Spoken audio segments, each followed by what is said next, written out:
We are back live, ladies and gentlemen. We're streaming on prisonplanet.tv and INFOWARS.com, being broadcast with all our great affiliates across the nation. Gary Lachman is our guest. His book, Politics and the Occult, The Right, the Left, and the Radically Unseen. We just discussed Hitler and the Nazis' use of the SS symbols, the swastika, and their belief in the occult. Let's take it to the United States, and not only the United States, but kind of European leaders also go to places like the Bohemian Grove, and really the white Anglo-Saxon crowd is recruited in colleges like Yale and others with groups like Book and Snake and, of course, the infamous Skull and Bones. What have you, I mean, you look at Bohemian Grove, they seem to have this owl as a mascot. Some people interpret it as Moloch, others don't. But they also have a Buddha or a Maitreya figure there. They have St. John of Maple Nook. What do you think they're doing up there in the Grove? Well, to tell you the truth, I know about Bohemian Grove. I've read a bit about it, but I don't really cover it in the book. So it's not really my patch. So to tell you the truth, I haven't the slightest idea. So would you consider, would you consider that stuff the right wing aspect? I mean, that's where, you know, Bush, his father go. Yeah. Well, I mean, traditionally the right wing aspect of sort of politics and the occult it's linked to tradition. And it's a response to the rise of the modern world, which mostly means the rise of democracy or the rise of some form of socialism, of left kind of thinking, which generally is a form of leveling. It levels out sort of the social hierarchies. It gets rid of the aristocracy. It gets rid of the monarchy. It gets rid of the king, the queen, and all of those people that are in a hierarchical higher level than the common person. And this was something that was completely feared by many traditional thinking people in Europe. That's the area that I cover in the book mostly. And again, as I said, this is a response, even though it's happened throughout the last few centuries. I start in the early 1600s with the appearance of, the non-appearance actually of a group called the Rosicrucians, and they're an example of progressive kind of what we would call sort of left occult political thinking. But with the rise of the modern world, with the breakdown of the hierarchy, the loss of religion as a very strong element in society, many groups reacted to that, and they reacted in a way that they saw different forms of esotericism, different forms of sort of mysticism or occult thinking. This was a place where that notion of tradition was still alive, and it was still viable. And so they sort of took elements from that.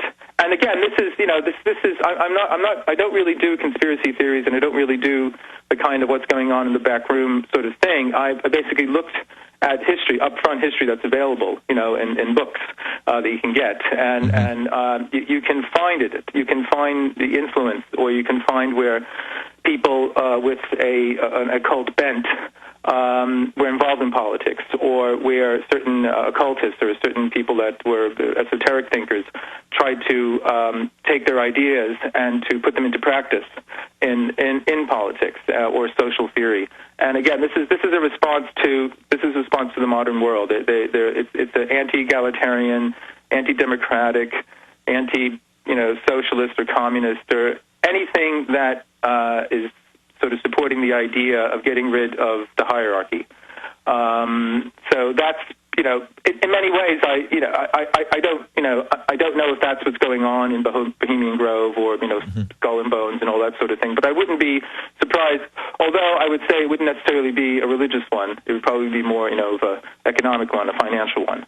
Well, what are some of these modern examples? And, maintain their position in power. Well, what are some of these modern examples, then, of what you consider the left and the occult, some of the organizations or the people? Well, it's not. It's historical. If you look at somebody like the Theosophy, the Theosophical Society, which was started in 1875 by Helena Petrovna Blavatsky, this wild, eccentric Russian woman who, after a crazy life, packed with enough life for a dozen people, wound up in New York in 1875. She herself was. She she herself wasn't so much directly involved with this, but her successor, a woman named Annie Besant, who was in England a major socialist.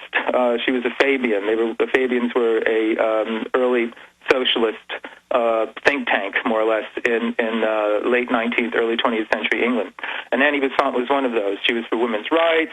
She was for free love. She was for better working conditions for working people. There was a famous strike called the Match Girl strike that she was involved in, that she was put into jail for, and all that. She got involved in theosophy and really threw herself into it.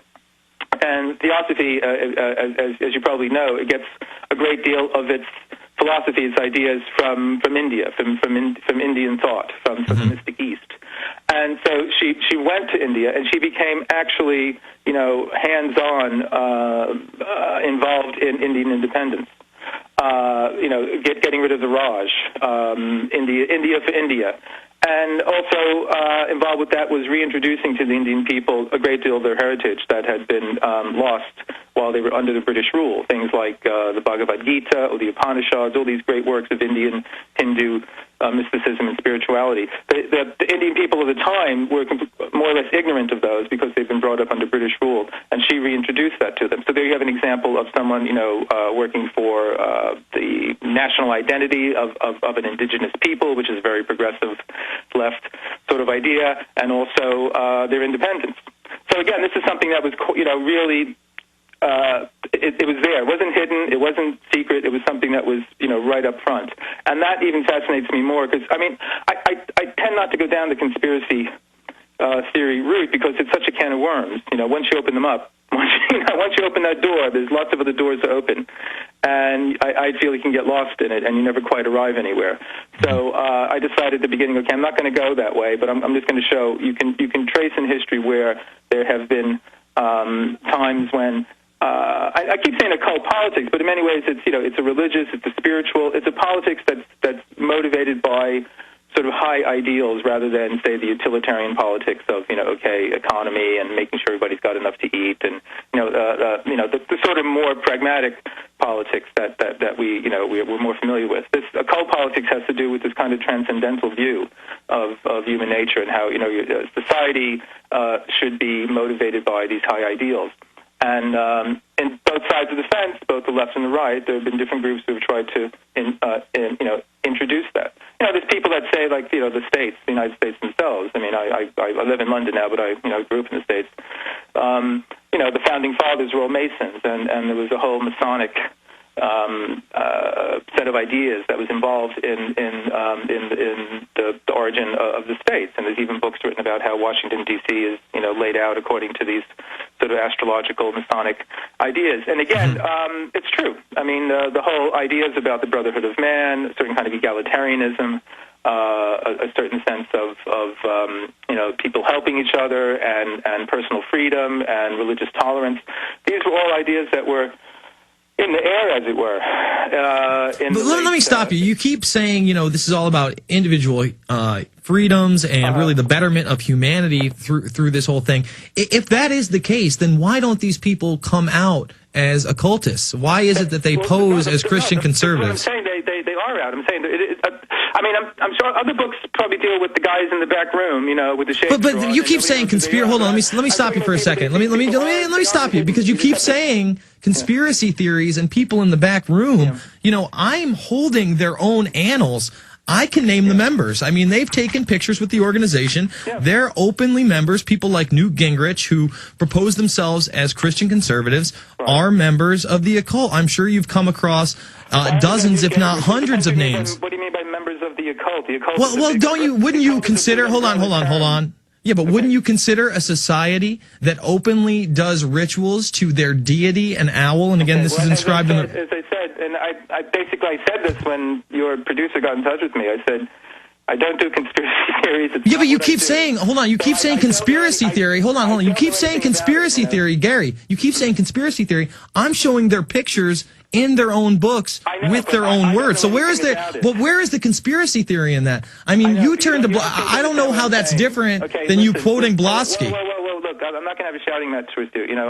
I've given up an evening to do this. I'm happy to watch the news.